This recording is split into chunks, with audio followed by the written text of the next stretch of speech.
प्रिय दर्शकों एवं श्रोताओं, आप सबको प्रणाम। हिंदी टेल बुक में आपका स्वागत है।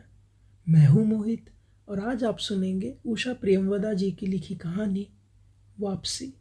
तो आइए हंसते मुस्कुराते शुरू करते हैं आज की कहानी। गजाधर बाबू ने कमरे में जमा सामान पर एक नज़र दौड़ाई।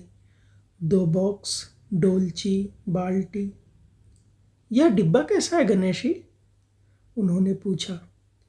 गणेशी बिस्तर बांधता हुआ कुछ गर्व, कुछ दुख, कुछ लज्जा से बोला।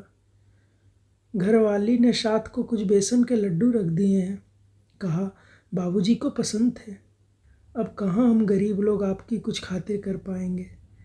घर जाने की खुशी में भी गजाधर बाबू ने एक विषाद का अनुभव किया। जैसे एक परिचित, स्नेही, आदरमय सहज संसार से उनका नाता टूट रहा हो। कभी कभी हम लोगों की भी खबर लेते रहिएगा, गणेशी बिस्तर में रस्सी बांधता हुआ बोला। कभी कुछ ज़रूरत हो तो लिखना गणेशी। इस अगहन तक बिटिया की शादी कर दो। गणेशी ने अंगोछे के छोर से आंखें पोंछी। अब आप लोग सहारा ना देंगे तो कौन देगा? आप यहाँ रहते तो शादी में कुछ हौसला रहता। गजाधर बाबू चलने को तैयार बैठे थे। रेलवे क्वार्टर का यह कमरा, जिसमें उन्होंने कितने वर्ष बिताए थे, उनका सामान हट जाने से कुरूप और नग्न लग रहा था। आंगन में रोपे पौधे भी जान पहचान के लोग ले गए थे और जगह जगह मिट्टी बिखरी हुई थी। पर पत्नी बाल बच्चों के साथ रहने की कल्पना में यह बिछो एक दुर्बल लहर की तरह उठकर विलीन हो गया। गजाधर बाबू खुश थे, बहुत खुश। 35 साल की नौकरी के बाद वह रिटायर होकर जा रहे थे। इन वर्षों में अधिकांश समय उन्होंने अकेले रहकर काटा था। इन अकेले क्षणों में उन्होंने इसी समय की कल्पना की थी जब वह अपने परिवार के साथ रह सकेंगे। इसी आशा के सहारे वह अपने अभाव का बोझ ढो रहे थे। संसार की दृष्टि में उनका जीवन सफल कहा जा सकता था। उन्होंने शहर में एक मकान बनवा लिया था। बड़े लड़के अमर और लड़की कांति की शादियां कर दी थी। 2 बच्चे ऊंची कक्षाओं में पढ़ रहे थे। गजाधर बाबू नौकरी के कारण प्रायः छोटे स्टेशनों पर रहे और उनके बच्चे और पत्नी शहर में, जिससे पढ़ाई में बाधा ना हो। गजाधर बाबू स्वभाव से बहुत स्नेही व्यक्ति थे और स्नेह के आकांक्षी भी। जब परिवार साथ था, ड्यूटी से लौटकर बच्चों से हंसते बोलते, पत्नी से कुछ मनोविनोद करते। उन सबके चले जाने से उनके जीवन में गहन सूनापन भर उठा। खाली क्षणों में उनसे घर में टिका ना जाता। कभी प्रकृति के ना होने पर भी उन्हें पत्नी के स्नेहपूर्ण बातें याद आती रहती। दोपहर में गर्मी होने पर भी वह 2 बजे तक आग जलाए रहती और उनके स्टेशन से वापस आने पर गरम गरम रोटियां सेकती। उनके खा चुकने और मना करने पर भी थोड़ा सा कुछ और थाली में परोस देती और बड़े प्यार से आग्रह करती। जब वह थके हारे बाहर से आते तो उनकी आहट पाकर वह रसोई के द्वार पर निकल आती और उनकी सज्जल आंखें मुस्कुरा उठती। गजाधर बाबू को तब हर छोटी बात भी याद आती और उदास हो उठते। अब कितने वर्षों के बाद वह अवसर आया था जब वह फिर उसी स्नेह और आदर के मध्य रहने जा रहे थे। टोपी उतारकर गजाधर बाबू ने चारपाई पर रख दी, जूते खोलकर नीचे खिसका दिए। अंदर से रह रहकर कहकहों की आवाज़ आ रही थी। इतवार का दिन था और उनके सब बच्चे इकट्ठा होकर नाश्ता कर रहे थे। गजाधर बाबू के सूखे चेहरे पर स्निग्ध मुस्कान आ गई। उसी तरह मुस्कुराते हुए बिना खासे अंदर चले आए। उन्होंने देखा कि नरेंद्र कमर पर हाथ रख के शायद गत रात्रि की फिल्म में देखे गए किसी नृत्य की नकल कर रहा था और बसंती हंस हंस कर दूहरी हो रही थी। अमर की बहू को अपने तन बदन, आंचल या घूंघट का कोई होश न था और वह उन्मुक्त रूप से हंस रही थी। गजाधर बाबू को देखते ही नरेंद्र धप से बैठ गया और चाय का प्याला उठाकर मुंह से लगा लिया। बहू को होश आया और उसने झट से माथा ढक लिया। केवल बसंती का शरीर ही रह रहकर हंसी दबाने के प्रयत्न में हिलता रहा। गजाधर बाबू ने मुस्कुराते उन लोगों को देखा, फिर कहा, क्यों नरेंद्र, क्या नकल हो रही है? कुछ नहीं बाबूजी, नरेंद्र ने सिर पिटाकर कहा। गजाधर बाबू ने चाहा था कि वह भी इस मनोविनोद में भाग लेते, पर उनके आते ही जैसे सब कुंठित हो चुप हो गए। उससे उनके मन में थोड़ी सी खिन्नता उपज आई। बैठते हुए बोले, बसंती, चाय मुझे भी देना, तुम्हारी अम्मा की पूजा अभी चल रही है क्या? बसंती ने माँ की कोठरी की ओर देखा। अभी आती ही होंगी, और प्याले में उनके लिए चाय छानने लगे। बहू चुपचाप पहले ही चली गई थी। अब नरेंद्र भी चाय का आखिरी घूंट पीकर उठ खड़ा हुआ। केवल बसंती पिता के लिहाज में चौके में बैठी माँ की राह देखने लगी। गजाधर बाबू ने एक घूंट चाय पी, फिर कहा, बिट्टी चाय तो फीका है, लाइए चीनी और डाल दे। बसंती बोली, रहने दो, तुम्हारी अम्मा जब आएगी तभी पी लूँगा। थोड़ी देर में उनकी पत्नी हाथ में अर्घ्य का लोटा लिए निकली और अशुद्ध स्तुति कहते हुए तुलसी में डाल दिया। उन्हें देखते ही बसंती भी उठ गई। पत्नी ने आकर गजाधर बाबू को देखा और कहा, अरे आप अकेले बैठे, ये सब कहाँ गए? गजाधर बाबू के मन में फांस सी करक उठी। अपने अपने काम में लग गए हैं, आखिर बच्चे ही हैं। पत्नी आकर चौके में बैठ गई। उन्होंने नाक भौं चढ़ाकर चारों ओर जूठे बर्तनों को देखा, फिर कहा, सारे घर में जूठे बर्तन पड़े हैं, इस घर में धर्म कर्म कुछ नहीं, पूजा करके सीधे चौके में घुसो। फिर उन्होंने नौकर को पुकारा। जब उत्तर ना मिला तो एक बार और उच्च स्वर में, फिर पति की ओर देखकर बोली, बहू ने भेजा होगा बाजार, और एक लंबी सांस लेकर चुप हो गई। गजाधर बाबू बैठकर चाय और नाश्ते का इंतजार करते रहे। उन्हें अचानक ही गणेशी की याद आ गई। रोज़ सुबह पैसेंजर आने से पहले वह गरम गरम पूरियाँ और जलेबी बनाता था। गजाधर बाबू जब तक उठकर तैयार होते उनके लिए जलेबियाँ और चाय लाकर रख देता था। चाय भी कितनी बढ़िया, कांच के गिलास में ऊपर तक भरी लबालब, पूरे 2.5 चम्मच चीनी और गाढ़ी मलाई। पैसेंजर भले ही रानीपुर लेट पहुँचे, गणेशी ने चाय पहुँचाने में कभी देर नहीं की। क्या मजाल कि कभी उससे कुछ कहना पड़े। पत्नी का शिकायत भरा स्वर सुन उनके विचारों में बेआघात पहुंचा। वह कह रही थी, सारा दिन इसी खिचखिच में निकल जाता है, इस गृहस्थी का धंधा पीटते पीटते उम्र बीत गई, कोई जरा हाथ भी नहीं बटाता। बहू क्या करती है? गजाधर बाबू ने पूछा। पड़ी रहती है, बसंती को तो फिर कहो कि कॉलेज जाना होता है। गजाधर बाबू ने जोश में आकर बसंती को आवाज़ दी। बसंती भाभी के कमरे से निकली तो गजाधर बाबू ने कहा, बसंती, आज से शाम का खाना बनाने की जिम्मेदारी तुम पर है, सुबह का भोजन तुम्हारी भाभी बनाएगी। बसंती मुंह लटका कर बोली, बाबूजी, पढ़ना भी तो होता है। गजाधर बाबू ने प्यार से समझाया, तुम सुबह पढ़ लिया करो, तुम्हारी माँ बूढ़ी हुई, उनके शरीर में अब वह शक्ति नहीं बची है। तुम हो, तुम्हारी भाभी है, दोनों को मिलकर काम में हाथ बटाना चाहिए। बसंती चुप रही। उसके जाने के बाद उसकी माँ ने धीरे से कहा, पढ़ने का तो बहाना है, कभी जी ही नहीं लगता। लगे कैसे? शीला से ही फुर्सत नहीं, बड़े बड़े लड़के हैं उसके घर में, हर वक्त वहाँ घुसा रहना मुझे नहीं सुहाता, मना करूँ तो सुनती नहीं। नाश्ता कर गजाधर बाबू बैठक में चले गए। घर छोटा था और ऐसी व्यवस्था हो चुकी थी कि उसमें गजाधर बाबू के रहने के लिए कोई स्थान न बचा था। जैसे किसी मेहमान के लिए कुछ अस्थायी प्रबंध कर दिया जाता है, उसी प्रकार बैठक में कुर्सियों को दीवार से सटाकर बीच में गजाधर बाबू के लिए पतली सी चारपाई डाल दी गई थी। गजाधर बाबू उस कमरे में पड़े पड़े कभी कभी अनायास ही इस अस्थायित्व का अनुभव करने लगते। उन्हें याद हो आती उन रेलगाड़ियों की जो आती और थोड़ी देर रुककर किसी और लक्ष्य की ओर चली जाती। घर छोटा होने के कारण बैठक में ही अब अपना प्रबंध किया था। उनकी पत्नी के पास अंदर एक छोटा कमरा अवश्य था, पर वह एक और अचारों के मर्तबान, दाल चावल के कनस्तर और घी के डब्बों से घिरा था, दूसरी ओर पुरानी रजाइयाँ दरियों में लिपटी और रस्सी से बंधी रखी थी। उसके पास एक बड़े से टीन के बक्स में घर भर के गर्म कपड़े थे। बीच में एक अलगनी बंधी हुई थी जिस पर प्रायः बसंती के कपड़े लापरवाही से पड़े रहते थे। वह भरसक उस कमरे में नहीं जाते थे।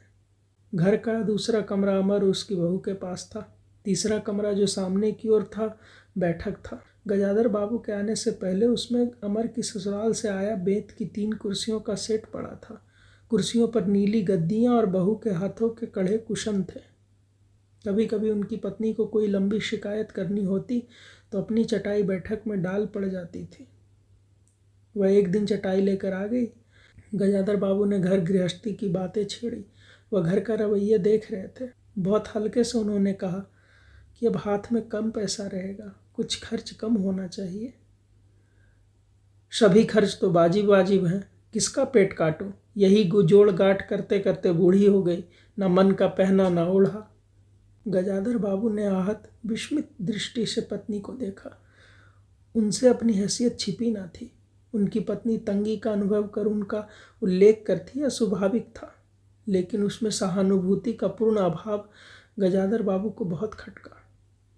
उनसे यदि राय बात की जाती कि प्रबंध कैसे हो तो उन्हें चिंता कम संतोष अधिक होता, लेकिन उनसे तो केवल शिकायत की जाती थी, जैसे परिवार की सब परेशानियों के लिए वही जिम्मेदार थे। तुम्हें किस बात की कमी है अमर की माँ? घर में बहू है, लड़के बच्चे हैं, सिर्फ रुपयों से ही आदमी अमीर नहीं होता।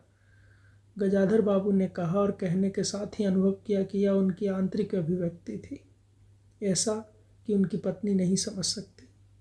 हाँ, बड़ा सुख है ना बहू से, आज रसोई करने गई है, देखो क्या होता है, कहकर पत्नी ने आंखें मूंदी और सो गई।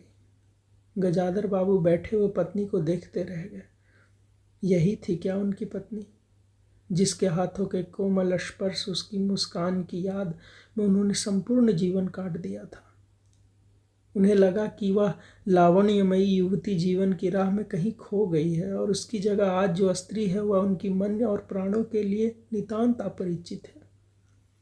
गाढ़ी नींद में डूबी उनकी पत्नी का भारी सा शरीर बहुत बेडौल और कुरूप लग रहा था। चेहरा श्रीहीन और रूखा था। गजाधर बाबू देर तक निसंग दृष्टि से पत्नी को देखते रहे और फिर लेटकर छत की ओर ताकने लगे। अंदर कुछ गिरा और उनकी पत्नी हड़बड़ाकर उठ बैठी। लो, बिल्ली ने कुछ गिरा दिया शायद, और वह अंदर भागी। थोड़ी देर में लौटकर आई तो उनका मुंह फूला हुआ था। देखा बहू को, चौका खुला छोड़ आई, बिल्ली ने दाल की पतीली गिरा दी, सभी तो खाने को हैं, अब क्या खिलाऊंगी। वह सांस लेने के लिए रुकी और बोली, एक तरकारी और 4 पराठे बनाने में सारा घी उड़ेल कर रख दिया, जरा सा दर्द नहीं, कमाने वाला हाड़ तोड़े और यहाँ चीजें लूटे। मुझे तो मालूम था कि यह सब काम किसी के बस का नहीं है। गजाधर बाबू को लगा कि पत्नी कुछ और बोलेगी तो उनके कान झंझना उठेंगे। होंठ भींच करवट लेकर उन्होंने पत्नी को और पीठ कर ली। रात का भोजन बसंती ने जानबूझकर ऐसा बनाया कि कौर तक न निकला जा सके। गजाधर बाबू चुपचाप खाकर उठ गए, पर नरेंद्र थाली सरकाकर उठ खड़ा हुआ और बोला, मैं ऐसा खाना नहीं खा सकता। बसंती तुनक कर बोली, तो ना खाओ, कौन तुम्हारी खुशामद करता है? तुमसे खाना बनाने को कहा किसने था? नरेंद्र चिल्लाया।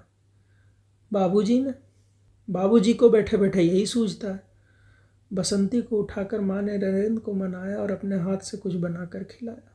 गजाधर बाबू ने बाद में पत्नी से कहा, इतनी बड़ी लड़की हो गई है, उसे खाना बनाने तक का शऊर नहीं आया। अरे आता तो सब कुछ है, करना नहीं चाहती, पत्नी ने उत्तर दिया। अगली शाम माँ को रसोई में देख कपड़े बदलकर बसंती बाहर आई तो बैठक से गजाधर बाबू ने टोक दिया, कहाँ जा रही हो? पड़ोस में शीला के घर, बसंती ने कहा। कोई ज़रूरत नहीं, अंदर जाकर पढ़ो, गजाधर बाबू ने कड़े स्वर में कहा। कुछ देर अनिश्चित खड़े रहकर बसंती अंदर चली गई। गजाधर बाबू शाम को रोज टहलने चले जाते थे। लौटकर आए तो पत्नी ने कहा, क्या कह दिया बसंती से? शाम से मुंह लपेटे पड़ी है, खाना भी नहीं खाया। गजाधर बाबू खिन्न हो आए। पत्नी की बात का उन्होंने कुछ उत्तर नहीं दिया। उन्होंने मन में निश्चय कर लिया कि बसंती की शादी जल्द ही कर देनी है। उस दिन के बाद बसंती पिता से बची बची रहने लगी। जाना होता तो पिछवाड़े से जाती। गजाधर बाबू ने 2-1 बार पत्नी से पूछा तो उत्तर मिला, रूठी हुई है। गजाधर बाबू को रोष हुआ। लड़की के इतने मिजाज, जाने को रोक दिया तो पिता से बोलेगी नहीं। फिर उनकी पत्नी ने ही सूचना दी कि अमर अलग रहने की सोच रहा है। क्यों? गजाधर बाबू ने चकित होकर पूछा। पत्नी ने साफ साफ उत्तर नहीं दिया। अमर और उसकी बहू की शिकायतें बहुत थी। उनका कहना था गजाधर बाबू हमेशा बैठक में ही पड़े रहते हैं, कोई आने जाने वाला हो तो कहीं बिठाने की जगह नहीं। अमर को अब भी वह छोटा सा समझते थे और मौके बेमौके टोक देते थे। बहू को काम करना पड़ता था और सास जब तब फूहड़पन पर ताने देती रहती थी। हमारे आने से पहले कभी ऐसी बात हुई थी? गजाधर बाबू ने पूछा। पत्नी ने सिर हिलाकर बताया कि नहीं। पहले अमर घर का मालिक बनकर रहता था, बहू को कोई रोक टोक ना थी। अमर के दोस्तों का प्राय यहीं अड्डा जमा रहता था और अंदर से चाय नाश्ता तैयार होकर जाता रहता था। बसंती को भी वही अच्छा लगता था। गजाधर बाबू ने बहुत धीरे से कहा, अमर से कहो जल्दबाजी की कोई ज़रूरत नहीं है। अगले दिन वह सुबह घूमकर लौटे तो उन्होंने पाया कि बैठक में उनकी चारपाई नहीं है। अंदर जाकर पूछने ही वाले थे कि उनकी दृष्टि रसोई के अंदर बैठी पत्नी पर पड़ी। उन्होंने यह कहने को मुंह खोला कि बहू कहाँ है, पर कुछ याद कर चुप हो गए। पत्नी की कोठरी में झांका तो अचार रजाइयों और कनस्तरों के मध्य अपनी चारपाई लगी पाई। गजाधर बाबू ने कोट उतारा और कहीं टांगने को दीवार पर नज़र दौड़ाई। फिर उसे मोड़कर अलगनी के कुछ कपड़े खिसकाकर एक किनारे टांग दिया। कुछ खाए बिना ही चारपाई पर लेट गए। कुछ भी हो, तन आखिरकार बूढ़ा ही था। सुबह शाम कुछ दूर टहलने अवश्य चले जाते, पर आते जाते थक जाते थे। गजाधर बाबू को अपना बड़ा सा क्वार्टर याद आ गया। निश्चिंत जीवन, सुबह पैसेंजर ट्रेन आने पर स्टेशन की चहल पहल, चिर परिचित चेहरे और पटरी पर रेल के पहियों की खटखट जो उनके लिए मधुर संगीत की तरह थी। तूफान और डाक गाड़ी के इंजनों की चिंगाड़ उनकी अकेले रातों के साथी थी। सेठ रामजी मिल के कुछ लोग कभी कभी पास आ बैठते, वही उनका दायरा था, वही उनके साथी। वह जीवन अब उन्हें खोई निधि सा प्रतीत हुआ। उन्हें लगा कि वह जिंदगी द्वारा ठगे गए। उन्होंने जो कुछ चाहा उसमें से उन्हें एक बूंद भी ना मिली। लेटे हुए वह घर के अंदर से आते विविध स्वरों को सुनते रहते। बहू और सास की छोटी सी झड़प, बाल्टी पर खुले नल की आवाज़, रसोई के बर्तनों की खटपट और उसी में दो गौरैयों का वार्तालाप। और अचानक ही उन्होंने निश्चय कर लिया कि अब घर की किसी बात में दखल ना देंगे। यदि गृहस्वामी के लिए पूरे घर में एक चारपाई की जगह नहीं है तो यहीं पड़े रहेंगे। अगर कहीं और डाल दी गई तो वहाँ चले जाएंगे। यदि बच्चों के जीवन में उनके लिए कहीं स्थान नहीं तो अपने ही घर में परदेसी की तरह पड़े रहेंगे। और उस दिन के बाद सचमुच गजाधर बाबू कुछ नहीं बोले। नरेंद्र रुपये मांगने आया तो बिना कारण पूछे उसे रुपये दे दिए। बसंती काफ़ी अंधेरा हो जाने के बाद भी पड़ोस में रही तो भी उन्होंने कुछ नहीं कहा। पर उन्हें सबसे बड़ा गम यह था कि उनकी पत्नी ने भी उनमें कुछ परिवर्तन लक्ष्य नहीं किया। वह मन ही मन कितना भार ढो रहे हैं इससे वह अनजान ही बनी रही। बल्कि उन्हें पति के घर के मामले में हस्तक्षेप न करने के कारण शांति ही थी। कभी कभी वह कह भी उठती, ठीक ही है, आप बीच में ना पड़ा कीजिए। बच्चे बड़े हो गए हैं, हमारा जो कर्तव्य था कर रहे हैं, पढ़ा रहे हैं, शादी कर देंगे। गजाधर बाबू ने आहत दृष्टि से पत्नी को देखा। उन्होंने अनुभव किया कि वह पत्नी और बच्चों के लिए केवल धनोपार्जन के निमित्त मात्र है। जिस व्यक्ति के अस्तित्व से पत्नी मांग में सिंदूर डालने की अधिकारिणी है, समाज में उसकी प्रतिष्ठा है, उसके सामने वह 2 वक्त भोजन की थाली रख देने से सारे कर्तव्यों से छुट्टी पा जाती है। वह घी और चीनी के डब्बों में इतनी रमी हुई है कि अब वही उसकी संपूर्ण दुनिया बन गई है। गजाधर बाबू उनके जीवन के केंद्र नहीं हो सकते। उन्हें तो अब उनकी शादी के लिए वो उत्साह बुझ गया। किसी बात में हस्तक्षेप ना करने के निश्चय के बाद भी उनका अस्तित्व उस वातावरण का एक भाग ना बन सका। उनकी उपस्थिति उस घर में ऐसी असंगत लगने लगी थी जैसे सजी हुई बैठक में उनकी चारपाई थी। उनकी सारी खुशी एक गहरी उदासीनता में डूब गई। इतने सब निश्चयों के बावजूद भी एक दिन बीच में दखल दे बैठे। पत्नी स्वभावानुसार नौकर की शिकायत कर रही थी, कितना कामचोर है, बाजार की भी चीज़ में पैसा बनाता है, खाने बैठता है तो खाता ही चला जाता है। गजाधर बाबू को बराबर यह महसूस होता रहता था कि उनके घर का रहन सहन और खर्च उनकी हैसियत से कहीं ज़्यादा है। पत्नी की बात सुनकर कहने लगे कि नौकर का खर्च बिल्कुल बेकार है, छोटा मोटा काम है, घर में 3 मर्द हैं, कोई ना कोई कर ही देगा। उन्होंने उसी दिन नौकर का हिसाब कर दिया। अमर दफ्तर से आया तो नौकर को पुकारने लगा। अमर की बहू बोली, बाबूजी ने नौकर छुड़ा दिया है। क्यों? कहते हैं खर्च बहुत है। यह वार्तालाप बहुत सीधा सा था, पर जिस टोन में बहू बोली गजाधर बाबू को खटक गया। उस दिन जी भारी होने के कारण गजाधर बाबू टहलने नहीं गए थे। आलस्य में उठकर बत्ती भी नहीं जलाई थी। इस बात से बेखबर नरेंद्र माँ से कहने लगा, अम्मा तुम बाबूजी से कहती क्यों नहीं, बैठे बिठाए कुछ नहीं तो नौकर ही छुड़ा दिया। अगर बाबूजी यह समझे कि मैं साइकिल पर गेहूं रख आटा पिसाने जाऊंगा तो मुझसे यह नहीं होगा। हाँ अम्मा, बसंती का स्वर था। मैं कॉलेज भी जाऊं और लौटकर घर में झाड़ू भी लगाऊं, यह मेरे बस की बात नहीं है। बूढ़े आदमी हैं, अमर भुनभुनाया। चुपचाप पड़े रहें, हर चीज में दखल क्यों देते हैं? पत्नी ने बड़े व्यंग्य से कहा। और कुछ नहीं सूझा तो तुम्हारी बहू को ही चौके में भेज दिया। वह गई तो 15 दिन का राशन 5 दिन में बना कर रख दिया। बहू कुछ कहे इससे पहले वह चौके में घुस गई। कुछ देर में अपनी कोठरी में आई और बिजली जलाई तो गजाधर बाबू को लेटे देख बड़ी सिटपिटाई। गजाधर बाबू की मुख मुद्रा से वह उनमें भावों का अनुमान न लगा सकी। वह चुप आंखें बंद किए लेटे रहे। गजाधर बाबू चिट्ठी हाथ में लिए अंदर आए और पत्नी को पुकारा। वह भीगे हाथ लिए निकली और आंचल से पोंछती हुई पास आ खड़ी हुई। गजाधर बाबू ने बिना किसी भूमिका के कहा, मुझे सेठ रामजी मल के चीनी मिल में नौकरी मिल गई है। खाली बैठे रहने से तो 4 पैसे घर में आए वही अच्छा है। उन्होंने तो पहले ही कहा था, मैंने ही मना कर दिया था। फिर कुछ रुककर जैसे बुझी हुई आग में एक चिंगारी चमक उठे। उन्होंने धीमे स्वर में कहा, मैंने सोचा था कि बरसों तुम सबसे अलग रहने के बाद अवकाश पाकर परिवार के साथ रहूँगा। खैर, परसों जाना है, तुम भी चलोगी? मैं? पत्नी ने सकपकाकर कहा, मैं चलूँगी तो यहाँ का क्या होगा? इतनी बड़ी गृहस्थी, फिर सयानी लड़की। बात बीच में काटकर गजाधर बाबू ने हताश स्वर में कहा, ठीक है, तुम यहीं रहो, मैंने तो ऐसे ही कहा था। और गहरे मौन में डूब गए। नरेंद्र ने बड़ी तत्परता से बिस्तर बांधा और रिक्शा बुला लाया। गजाधर बाबू का टीन का बक्सा और पतला सा बिस्तर उस पर रख दिया गया। नाश्ते के लिए लड्डू और मठरी की डलिया हाथ में लिए गजाधर बाबू रिक्शे पर बैठ गए। एक दृष्टि उन्होंने अपने परिवार पर डाली, फिर दूसरी ओर देखने लगे और रिक्शा चल पड़ा। उनके जाने के बाद सब अंदर लौट आए।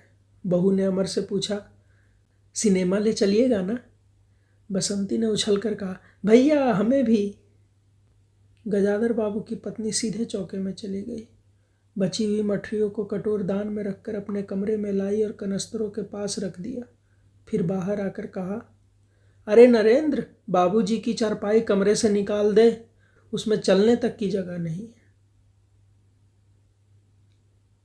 अभी आप सुन रहे थे उषा प्रियंवदा जी की लिखी कहानी वापसी।